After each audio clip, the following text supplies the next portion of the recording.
चालू एवं स्थिर कीमतों पर राष्ट्रीय आय। पहला, चालू कीमतों पर राष्ट्रीय आय।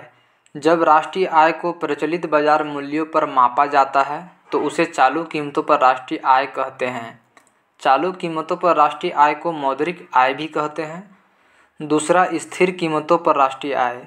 स्थिर कीमतों पर राष्ट्रीय आय से अभिप्राय एक लेखा वर्ष के दौरान एक राष्ट्र के सामान्य नागरिकों द्वारा उत्पादित समस्त अंतिम वस्तुओं एवं सेवाओं फाइनल गुड्स एंड सर्विसेज के उस मौद्रिक मूल्य से जिसे किसी आधार वर्ष के मूल्यों पर मापा जाता है। इसे वास्तविक राष्ट्रीय आय कहा जाता है। किसी देश के आर्थिक विकास का सही सूचक स्थिर कीमत पर राष्ट्रीय आय है।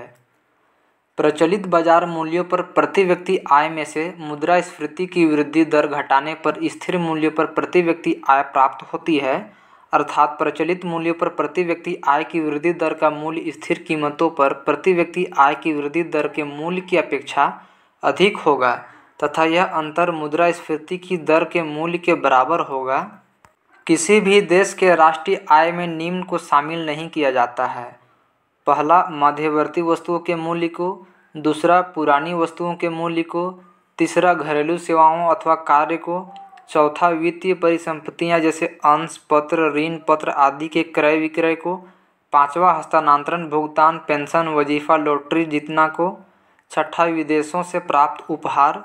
राष्ट्रीय आय की गणना के लिए उत्पाद पद्धति और आय पद्धति दोनों का सहारा लिया जाता है।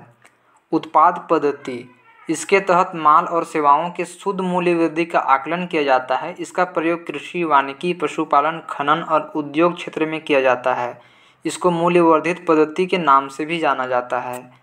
आय पद्धति, इसके अंतर्गत उत्पादन के घटकों के लिए किए गए भुगतान को योग किया जाता है और इसका प्रयोग परिवहन, प्रशासन और व्यापार जैसे सेवा प्रदाता की जीडीपी का आकलन करने के लिए करते हैं।